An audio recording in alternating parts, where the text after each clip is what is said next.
Gentlemen, welcome back to the Conflict Zone, your go-to source for insightful discussions on international affairs, law, and security. I'm your host, Dr. Christian Barrientos Ichaso, and today we have a truly exceptional episode lined up for you. We're diving deep into the heart of the matter, exploring the unfolding events in Ukraine and shedding light on the expertise of a distinguished journalist who has covered such critical international conflicts.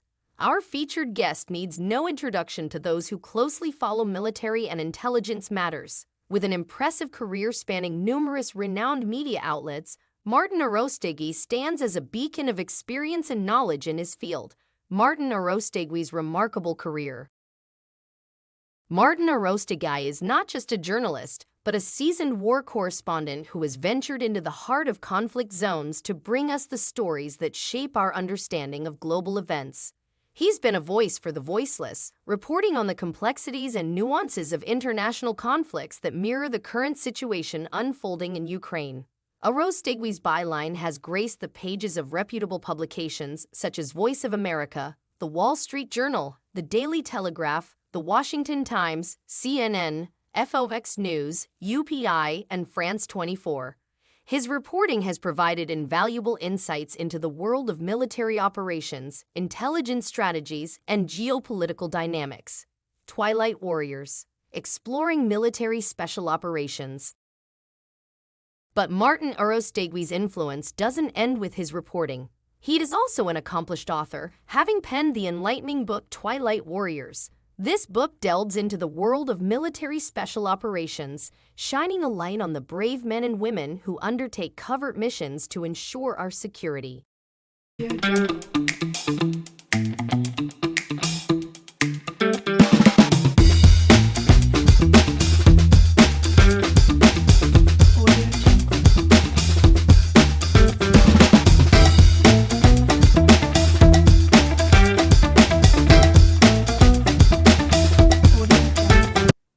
Hello, everyone. Thank you for subscribing. Thank you for sharing this video in this podcast, The Conflict Zone. Thank you, Martin. How are you? Hi, how are you, Christian? Good to see you. Glad to be on board as usual. To start off, I think I had a very interesting article this week in Diario Las Americas on the activity of Cuban avispas negras in Ukraine, in Russia, in the Russian war in Ukraine. Basically, what I found out, I was obviously asked to look into the question about the Cuban mercenaries, this recruitment of Cuban mercenaries that was supposed to be taking place in Cuba to fight in the Russian army in Ukraine. And what I discovered, of course, of this whole investigation mounted by the Cuban government, which they claimed they had discovered some human trafficking ring taking Cuban mercenaries to Russia, is a complete sham. I mean, it's a whitewash of the fact that they've been actually cooperating militarily with Russia to a very great degree since the war started. There are hundreds of Cuban mercenaries operating with the Russian army. I believe the Russian army has created special units in which they have mercenaries from different allies. They have Cubans, they have Syrians, they have Iranians. And this has been going on without any problem. According to the Cuban ambassador in Moscow, it's something normal, of which the Cuban government has had total knowledge and until now has not complained. But I think this latest incident in which the Cuban government had to sort of hide the extent of their military involvement in Ukraine happened because the people recruiting the mercenaries in Cuba were a corrupt group of bureaucrats who were actually obviously charging commissions from the Russians for as many people as they could send. So they started recruiting little, very young kids with no military experience and without much military vocation. I mean, guys who would rather, work as waiters than go and fight in a war. And guys whose dream would be to work as a waiter in Miami rather than a soldier in the trenches of Ukraine, right? And when they got to Russia, hopefully, maybe they were planning to escape from Russia. They realized that that would not be possible as they were kept under watch.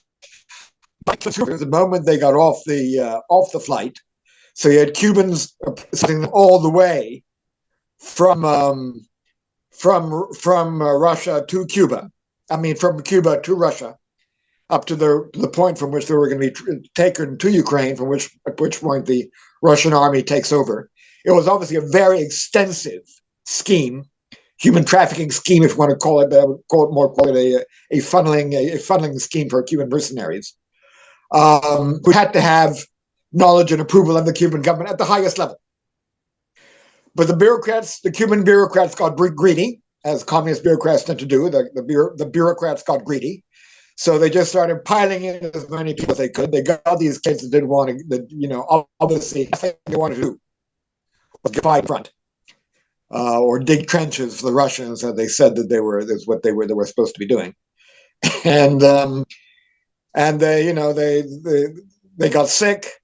They contacted a YouTuber in Miami through family friends, and they told their story before the Russians could confiscate their cell phones and put them away. I think one of them is in a psychiatric hospital right now, being tranquilized, I believe, in Ukraine.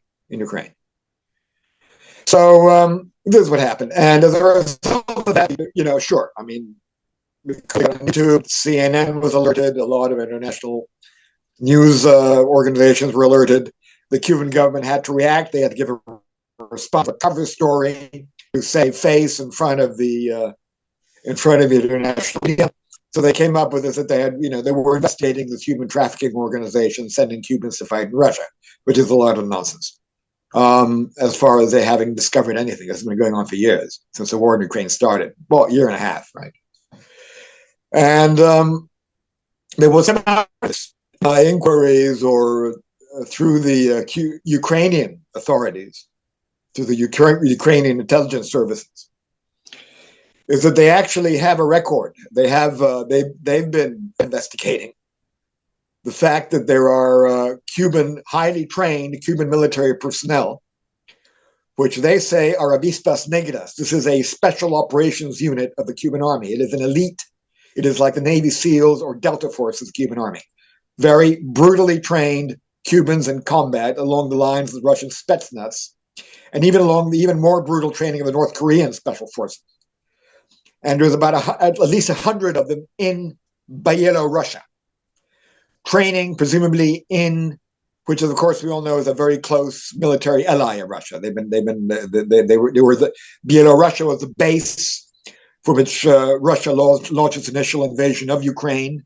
It was a base of commando operations to try to assassinate Zelensky.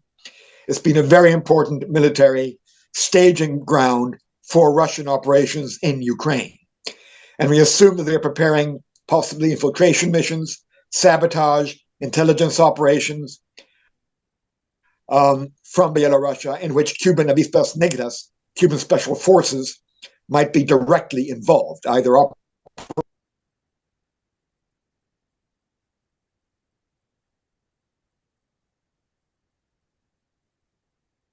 Stop, Martin. Your microphone is off. Wait. Okay. Just a moment. Yeah, it's okay. This is discussed at the highest level, and it's a very well planned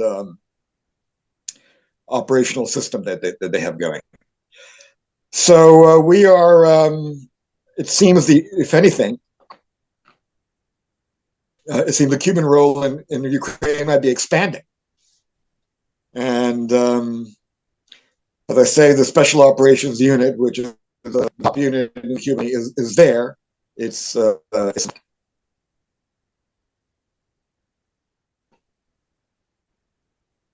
Hello, Martin. In fact, I'd like to point out that before before this information came out, there was a visit to Ukraine last July by the head of the Cuban Armed Forces, Lopez, General Lopez Villa, I believe his name is, who met with high-level Belarusian defense officials, with the Belarusian defense minister, Klenin, in which they discussed, according to official statements, the development of further military cooperation between Cuba and Belarus. And since then, this was just quite recently, this was in July. Since then, we've had this leak, this information come out that there are Cuban special forces being trained in Belarus for infiltration missions, for high-level infiltration missions.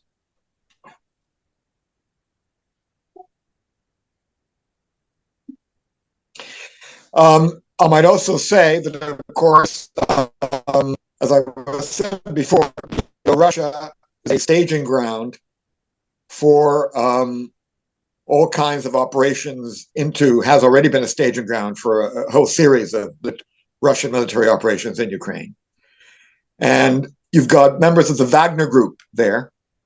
When after the assassination of Prigozhin, a lot of members of Wagner were taken to Belarus, as we all know. There have been conflicting reports. Some say they're still there. Others say that maybe some of them have gone, but I doubt if they're all gone. Lukashenko has been very clear that he wants them there. You've got Russian Spetsnaz operating there. So Belarus could be trained into could be getting turned into a base for special operations missions, perhaps not just into Ukraine, but also into other neighboring countries. Poland and Lithuania, which neighbor Belarus to the north, are very concerned that irregular teams, special operations teams, commando units may be infiltrating from Belarus into Poland and Lithuania, possibly into that gap. You know, the geographics of this region are very complicated. But there's a Russian base on the Baltic, on the side of Lithuania, which is connected by a highway that runs from there through territory back to Russia. It's a very small gap, and very vulnerable, of course, to any Russian attack or any sabotage, or an ideal place to infiltrate and cut off. And Poland and Lithuania have both said that they're very concerned about possible activity along this area.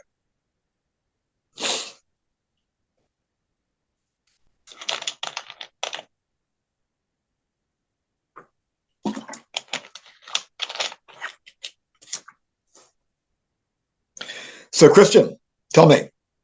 Yeah, you say the Belarus is the central base for the irregular army, in this case, Avispas Negras from Cuba. That's very dangerous because it's a country who attack other countries. Cuba.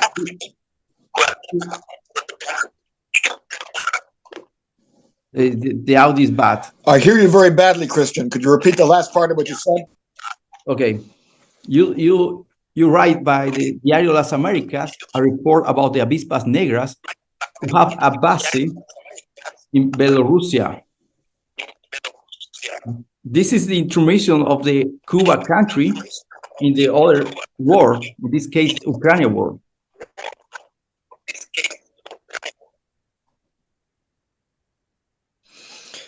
Yeah, it's very dangerous. I mean, if you've got a country like Belarus, which has a frontier with several European countries, has a very substantial military infrastructure established by the Russians there, which is creating what it would seem like an international special operations army within its borders. It can, specialize in missions of undercover infiltration, sabotage, and espionage. Sure, I mean, it's you have a new element in this war, and it possibly could also threaten other NATO countries and maybe beyond. I understand there was some kind of alert issued just very recently by the U.S. Department of Homeland Security, if not mistaken. Is that correct? That's correct. Regarding an international group called, is it called Russia First or something like that? Yes. or we are with Russia, or something like that, which is operating could conduct terrorist operations throughout the world, maybe. That could be sponsored by Russia or target Russian enemies. Well, actually, Russia's been doing this for a very long time. I mean, its intelligence service, the GRU, has conducted assassinations of enemies of Vladimir Putin throughout in various European countries now for quite a while. I mean, there's been a series of them in Britain, in Spain, in France, I think, and other places. So, in fact, it's interesting that I believe his name is General Andrenovich, who's the commander of the GRU, and has recently supposedly taken over the management of Wagner. Also, was his trajectory, which is including, car bombings in Bulgaria to get rid of an arms dealer that the Kremlin didn't like, a coup attempt in Montenegro, the poisoning of Skripal, one of the high-level Russian defector in London and in England. And he has a trajectory in Spain, apparently, which coincided with the declaration of independence by the Catalan region back in 2017 or 18, and in which it's suspected that he aided in some way, that either he provided covert aid of some sort, possibly money, possibly arms. It's believed that he may have offered to traffic arms to create an armed movement there. There's been a lot of information about. There's been some information about that, and it coincided with the opening of a consulate of the Russian satellite breakaway Republic of Georgia, the South Ossetia, which they opened up a consulate in Barcelona at the time that this general was there. That the GRU commander was there, and which coincided with the declaration of the Catalan independence at the referendum which they tried to have. And so it's very possible that if you have a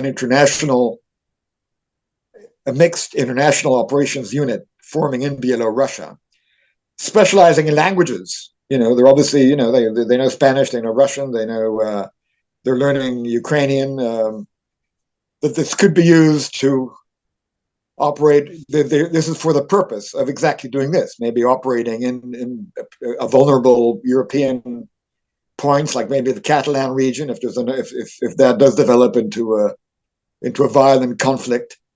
This points throughout Europe, of which there are many. And this comes at a time, Christian, in which, as much as you may talk about how NATO is solidly behind Ukraine, and they're all providing help for Ukraine, and they're all providing weapons for Ukraine, which is actually rather questionable. But anyway, that's the discourse, that's the narrative. There are places in which the whole thing appears to be cracking up. I mean, you've got the president of Hungary coming out saying that he does not believe that Europe should aid Ukraine indefinitely, and that Europe should push a solution to give Russia part of what it wants. You've got a new president being elected in Slovakia, who's also taking the same position. You've got Serbia, which is in the middle of the Balkans. I believe it must border Austria, it must border Hungary, and borders other NATO countries, which has taken a pro-Russian position. It's not part of NATO. It's not part of the EU. And in fact, they're supplying mercenaries to fight with the Russians. You've got Moldova, which is a small ex-Soviet republic just south of Ukraine, controlling Ukraine's access to its Danube ports, where Russian troops occupy part of the country. And while the government there is very pro-Western, it's in a very vulnerable position, very vulnerable to any kind of sabotage or any sort of special mission there that could sabotage its infrastructure or destabilize it politically. So I mean, you've got the whole, you've got a lot of the front there. You've got a lot of the area surrounding Ukraine on very skating on very thin ice, and it's something that the Russians, I think, are seriously looking at taking advantage of through establishing a operation for a base for covert operations in Belarus, with the Cubans being possibly a very integral part of it. That's very dangerous. It's a domestic terrorist in Belarus and spying all the world. Well, not domestic, international. It wouldn't be for terrorism in Belarus. It'd be for terrorism based out of Belarus into the rest of Europe.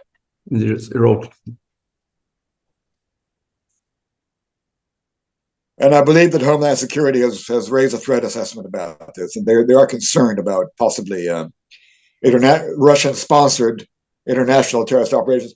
I mean, we know that the Russians the Soviet Union was highly involved in sponsoring international terrorism at the time of the Soviet Union.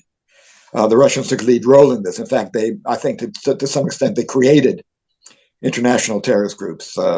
They were involved with every group in Europe. I mean, the Red Army faction in Germany, the Red Brigades in Italy, the IRA in Ireland, the ETA in Spain, although that was more for the Cubans. That was for the Cubans, actually. But they were involved in a wide variety of international terrorist operations. I think they essentially established the current strategy, tactics, and patterns of international terrorism. And if they're going to go at it again, they've been out of the business for quite some time now, since the Soviet Union came down. Well, they discovered they discovered the headquarters of the Russian Red Army faction, actually in East Berlin when the wall came down. They walked in, and there they were, right?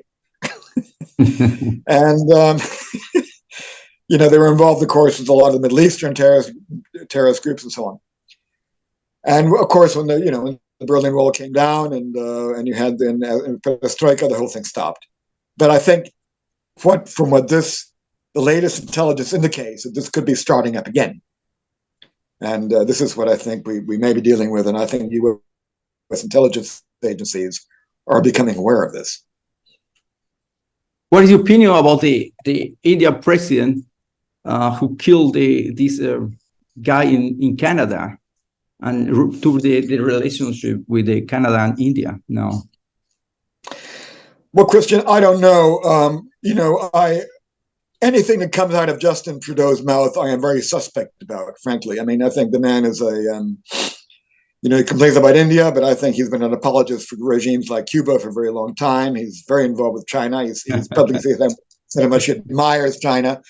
China has a lot of interest in Canada. I mean, they're giving money to his Liberal Party. They've been involved in election interference in Canada, yes, through people who are close to Trudeau. So, of course, we will have to realize that China is a big enemy of India. So this thing could be something that maybe China is getting Trudeau to do to undermine the Indians. As a result of his closeness with China, I think Trudeau had a very cold reception from Indian Prime Minister Modi when he went there for the latest G7 or G7 or G20 summit in New Delhi. So this could be part of the whole thing. Either he's being put up to it by the Chinese, or he's doing this as his revenge against Modi. So it's all a little bit suspect to me. From what I understand, there is some question as to whether these assassinations of these anti-Indian government activists are related. I mean, one of them, I believe, died of natural causes. The other two, I think, were even in Canada. So, listen, I mean, there may be truth to it, but as I said, I am suspect of anything that's any accusations coming out of Justin Trudeau. Yeah, we have other video about the Canada and the Trudeau. We talk about the China influence in Canada in all videos. Oh, it's massive. Yeah, it's massive. Yeah, we have other podcasts too. They control the Liberal Party, right? Right. A very pro-China guy in Canada is, of course, Trudeau. One of Trudeau's closest advisors, Mark Carney, ex-president of the National Bank of Canada, the Central Bank of Canada, also the Central Bank of England, who's very involved, of course, in the climate thing. He's very involved in he's one of the chief architects of the climate, the war against climate change. He's head of the UN Commission on climate action or something like that. Investment in climate action. I forget the exact name of the bureaucratic wording of the office he holds in the UN. But yeah, I mean, he's all for injecting Chinese electric vehicles into North America. And he's been a lead role. I think he was Trudeau's chief advisor. I mean, he's a mechanic. He's the brains behind a lot of this. I thought I might end this with an update on what is happening in Ukraine, which, since I'm here, there's a lot of talk. There's been a lot of the Ukrainians, of course, are claiming that they're making some very major gains in the southern offensive they've done through Robotine, with the aim of getting to the main Russian logistical hubs in Tokmak and Mariupol further south, and cut off Russia from Crimea. That's essentially what they would do. I'm skeptical about this. I think there have been important gains. They have secured what appears to be a pocket of territory. They've cut through a layer of Russian trenches in one sector, which gets them close to Tokmak, which would be the first major hub that they would get to, and that would, of course, seriously damage the Russian position in this most sensitive area. But it does appear the Russians are advancing, that they're preventing them from expanding this breach in any substantial way. I mean, I think that has to be said. They are counterattacking pretty effectively. So, to what extent they're going to be able to use this breach to launch what would be expected a major armored thrust to the main Russian fortifications and towards the main logistical hubs is doubtful. Well, it's not doubtful, questionable. You've got to have people. They've got to have an understanding of the type of fighting that's going on here, which actually connects back to what we were talking about at the beginning of this podcast. Until they actually consolidate control of this breach and put in, big armored forces and armored units and mechanized battalions and brigades and so on. You're really talking about fighting at very small units. I mean, it's they're using elite forces, paratroopers, this kind of thing, special forces, maybe at a platoon level, maybe actions by 25, 50, 100 men at most to establish very well crafted penetrations to reach a trench, to demine a field, which allows them to put in troops and to capture a certain Russian position in which they can then take control of a nearby village or something like that, or a roadway or something like that. This is the kind of fighting that's going on. I mean, it's not you don't have a set piece mass battle. Yet what's going on in Robotine in that area is really at a relatively small. You're dealing with relatively small units. So that's important to have in mind, because this isn't going to, the kind of fighting, the kind of penetration you have up till now, mainly by, small infantry units, is not the kind of force with which you can actually stage a major thrust. The thrust will come when they secure the area sufficiently to be able to base tanks, mechanized units, and so on, helicopters, artillery, to then push through against the major Russian fortifications. And they have not gotten there yet. Okay, so I think that's something that people have to understand. Now, on the other hand, though, what's also become very clear in the fighting recently is the vulnerability of Crimea. The mighty Russian Black Sea Fleet has proved to be a complete paper tiger. I mean, it's pretty useless. I mean, they're running away from, these Ukrainian sea drones, that are blowing up their ships. They've destroyed their submarine that they were using there to send missiles against Odessa was destroyed in dry dock by Ukrainian. This was on a drone. It was a British supplied cruise missile. A long-range cruise missile delivered from an airplane, from a jet fighter, Storm Shadows, which managed to hit the dry docks of the port of Sevastopol and destroyed the submarine they had based there, blocking Odessa, the Black Sea routes into Odessa, as well as a Russian assault ship, a large amphibious assault ship that were tracer. And I think there have been other attacks on Russian vessels since then, and they've all been taken out of Sevastopol. I believe they're all back over in the sea, protected in the Sea of Azov, which is still vulnerable to Ukrainian missiles.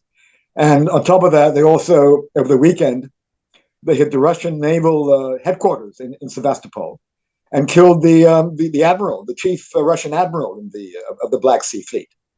So it's all, there've been other operations too. They took out Russian S-400 anti-aircraft systems based in Crimea. They took control of some Russian oil drilling platforms. They weren't being used for oil drilling, but they were being used for as surveillance points. And now the Ukrainians can use that as surveillance points on the Russian operation in Crimea. So the Ukrainians seem to be regaining control of the Black Sea, and forcing the Russian Black Sea fleet to withdraw from the area. It seems they can only operate there anymore with rather small corvettes, which are faster maneuverable and can maybe avoid the drones. But anything bigger than that is in very serious trouble. I mean, forget putting an aircraft carrier there, or a cruise missile, or a major cruiser or anything like that. I mean, that's all past history. So it means that the Ukrainians might be able to start shipping out the grain again through the Black Sea, maybe getting into the waters in front of Romania and Bulgaria and getting it to the Bosphorus and out to the Mediterranean.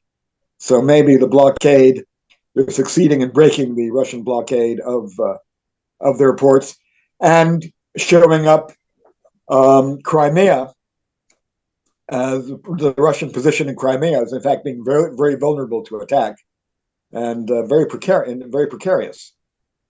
So that's another interesting development over the past week. Very interesting. Thank you, Martin. We have time, 5 minutes for conclusion. Well, I think the major theme of this podcast was to talk about this new special operations terrorist capability that the Russians are forming in Belarus with other allies, with the Cubans, with possibly maybe the Iranians are involved. I don't have any information about that, but certainly they could be combining the Cuban special forces, Avispas Negras, with the Wagner team and other regular Spetsnaz units to form what I believe to be a column in Belarus trained and focused on infiltration missions, not only into Ukraine but possibly other parts of Europe as well. I think we're seeing this. They could possibly attack American targets in other European countries. I think this is something that we might start seeing, and I think this may be a whole new front, a whole new development in the war, especially as there are, a lot of countries in southeastern Europe bordering Ukraine that they could be highly vulnerable to destabilization by Russia. Yeah, it's very, very, very interesting analysis. Who are covering attack Ukraine directly?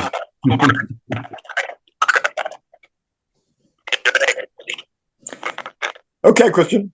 Okay, Martin. Is that it for the week? Thank you, Martin. See you. Okay. Next podcast. See you later. Bye.